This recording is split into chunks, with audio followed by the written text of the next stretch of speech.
আমাদের অর্থনীতি, কৃষি ও শিল্প চতুর্থ অধ্যায়ের বাংলাদেশের শিল্প চতুর্থ পেজ। এটার প্রথম হচ্ছে বস্ত্র শিল্প। এখানে দাগানো আছে ঢাকা থেকে শুরু করে একদম নারায়ণগঞ্জ জগৎ বিখ্যাত ছিল, এতটুকু পর্যন্ত পড়বা। এটার পোশাক শিল্প সম্পূর্ণ। পোশাক শিল্প একটা বড় প্রশ্ন আছে, পোশাক শিল্পের গুরুত্ব, এই জন্য পুরাটা পড়তে হবে। আর পাট শিল্পের হচ্ছে দ্বিতীয় লাইন থেকে শুরু। পাট কলগুলো প্রধানত নারায়ণগঞ্জ, চাঁদপুর, খুলনা, দৌলতপুর নদীর তীরবর্তী অঞ্চলে অবস্থিত। এখান থেকে একদম লাস্ট পর্যন্ত রপ্তানি করা হয়। বস্ত্র শিল্প, পোশাক শিল্প, পাট শিল্প, তিনটা শিল্প। তারপরে আছে এদিকে আছে লাস্ট পেজ। বৃহৎ শিল্প হয়েছে বাংলাদেশের যে সকল বৃহৎ শিল্প রয়েছে তার মধ্যে সার, সিমেন্ট, ঔষধ, কাগজ, চিনি ইত্যাদি উল্লেখযোগ্য।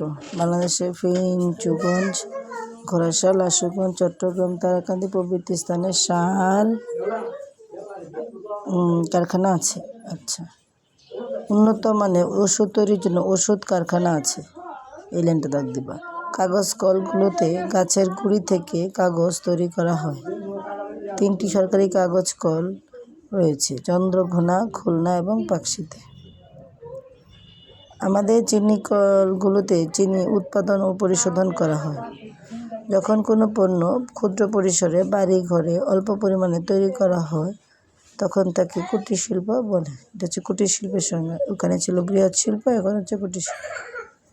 জামালপুর জেলার, এখানে পরে কিছু লাইন বাদ দিয়ে, জামালপুর জেলার ইসলামপুর, টাঙ্গাইল জেলার কাকমারি এবং ঢাকা জেলার ধামরাই কাঁচা শিল্পের জন্য বিখ্যাত।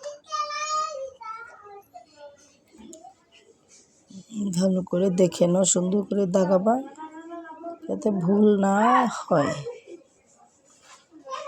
লাইক করবে, কমেন্ট করবে, শেয়ার করবে।